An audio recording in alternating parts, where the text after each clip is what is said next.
guys, so before I get into this video, I have an exciting announcement to share with you all. I have been invited to be a special guest for an anime convention here on Guam called EpicsCon, which will be happening on Saturday, July 7th and Sunday, July 8th at the Aganya Shopping Center. I'll be hosting a trivia game, an anime Name That Tune, as well as a panel talking about being a YouTuber, how to get started on YouTube, and how anime has impacted my life and has impacted the lives of many other people. We'll also have a very special cosplayer coming in called Pyong Kim, so if you'd like to check her out, do stop by. So if you're a fan of mine and you live on Guam, come on by to EpicsCon. I would very much love to see you all there. And I'll be filming the event as well, so maybe you might be in one of my videos. So I just wanted to share with you guys all that information. Again, come check me out at EpicsCon, July 7th and 8th at the Aganya Shopping Center. And now, with all that said, let's get to the video. Ay, Dios mío, talk about an unexpected sequel.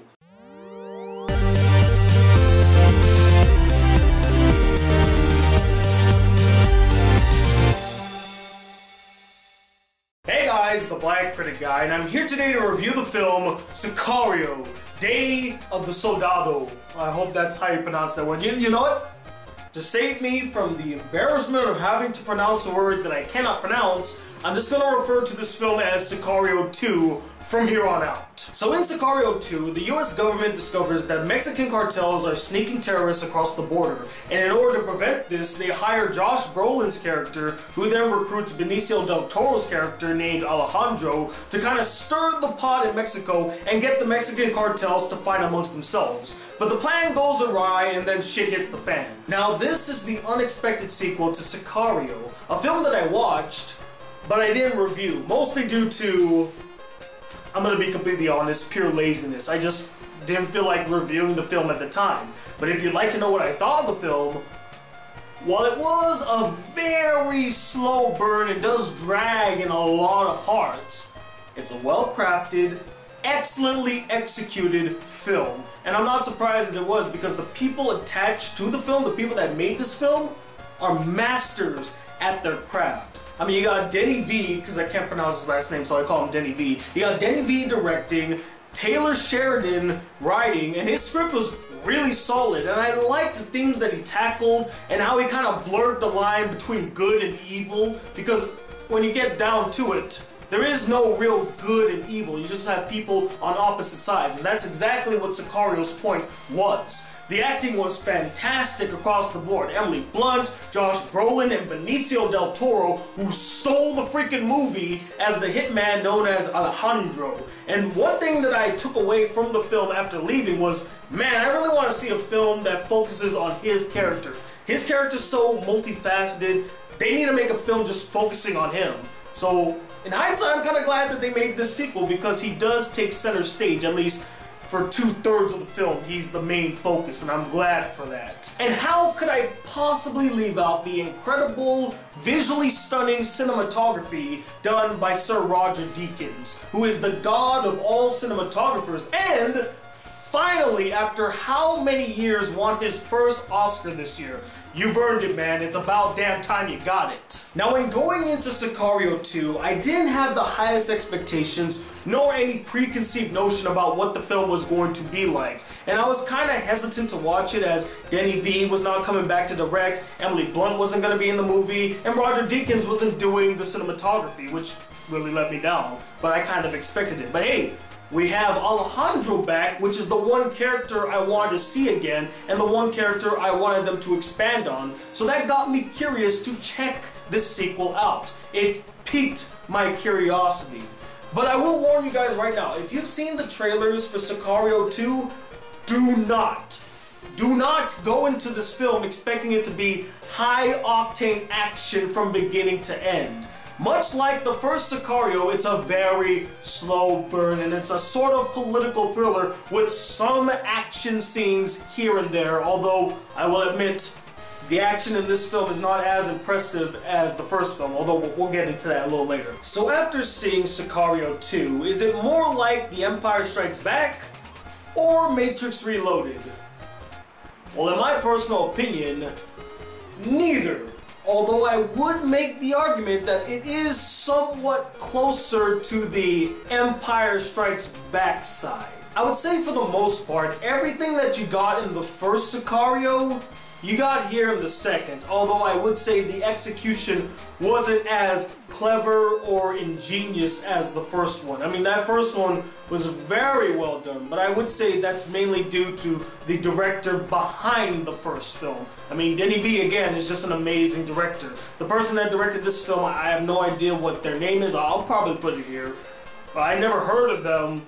And they did an adequate job, but I won't say that they did the greatest job ever. The acting is solid, with Benicio del Toro once again delivering as the hitman Alejandro. He really pulls off that quiet, brooding intensity with his character. Although, if I'm to be honest, I wish they could have shown off more of his badass skills in this film. I mean, in the first film, we get hints and some examples of his badassness, but we never got to see it on a full scale. And in this film, one of the characters even says, hey, you're free to go wild, man. I'm unleashing you. So I'm like, oh yeah, we're gonna see him at his apex at 100%.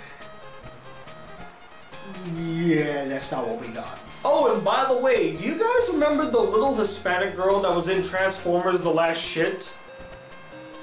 Yeah, I don't remember that movie either. But I do remember the actress. She did look like she was going to be an interesting character.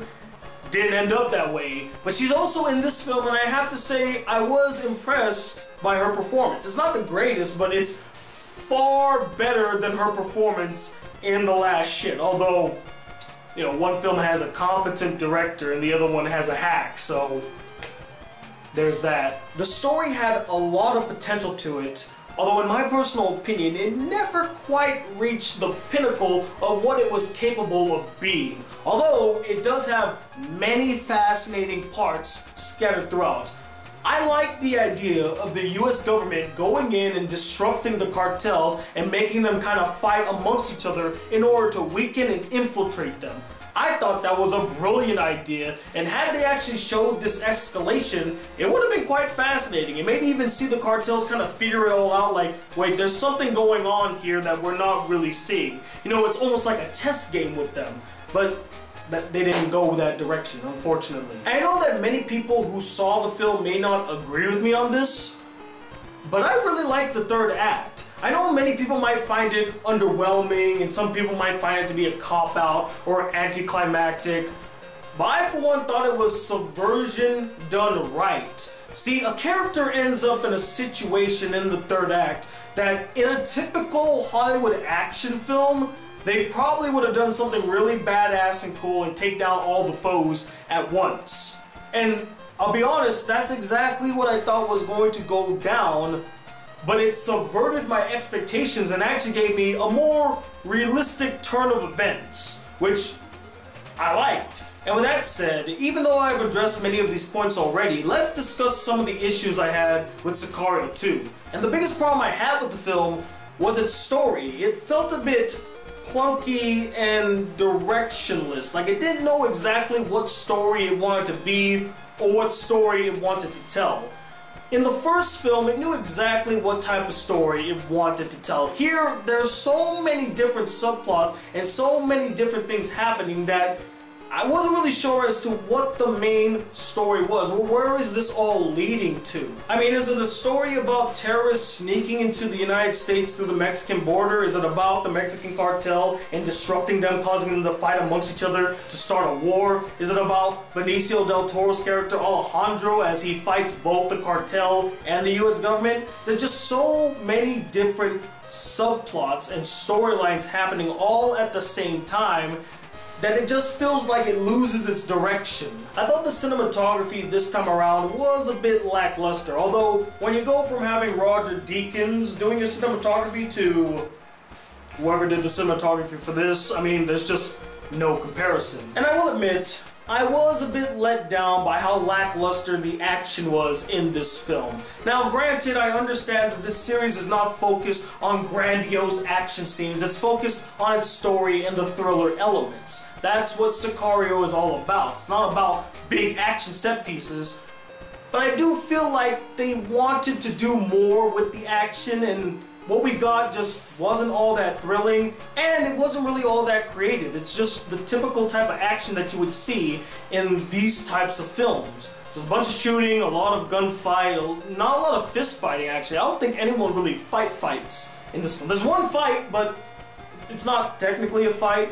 So yeah, the action was a bit of a letdown here. So overall, what did I think about Sicario 2?